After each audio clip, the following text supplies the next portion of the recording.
হলো আমাদের প্রথম হিট, আলহামদুলিল্লাহ। একবারে সোজা যান, সোজা একবার পানি খাওয়াই। হ্যাঁ বিসমিল্লাহ, আল্লাহু আকবার। এটা আমাদের দ্বিতীয় নাম্বার হিট ইনশাআল্লাহ। ডিম রুটি লেই কিছুই খায় না, খাইতেছে এখন আঙ্গুর ফল। মাছটা একটু অসুস্থ হয়েছে, আপনারা লাগে দোয়া করেন। সব তো বানা গেল নাই, রুটি রাখছে না কিছু, শালা এত কালা কে?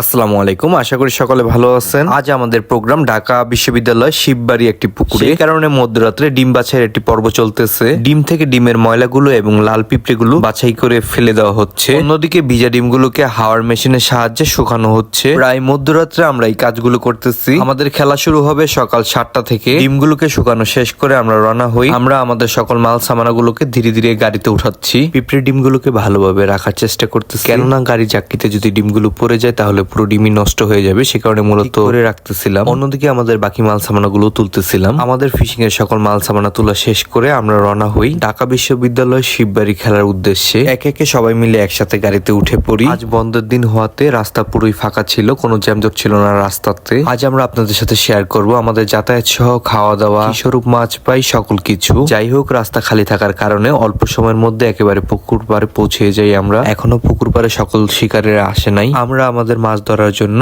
রুটি তৈরি করতেছিলাম। যেহেতু খেলা শুরু হতে আরো বেশ কিছুক্ষণ সময় লাগবে, সে কারণে আমরা আমাদের রুটি প্রস্তুত করে নিতেছিলাম। আমরা যেহেতু লেট অফ খেলবো, সে কারণে রুটির সাথে তুলা মিক্স করতেছিলাম। তুলা মিক্স করলে রুটিটি আঠালো হয় এবং কাটা থেকে রুটি খুলে পড়ে যায় না। যাই হোক, রুটি তৈরি করা শেষ করে লটারিতে যাই আমরা। লটারির মাধ্যমে মাচা নির্ধারণ করা হয়। লটারি শেষ করে টাকা জমা দিয়ে মাচাতে যাই আমরা। লটারি শেষ করতে করতে প্রায় 7টা বেজে যায়। 7টার পর মাইক দিয়ে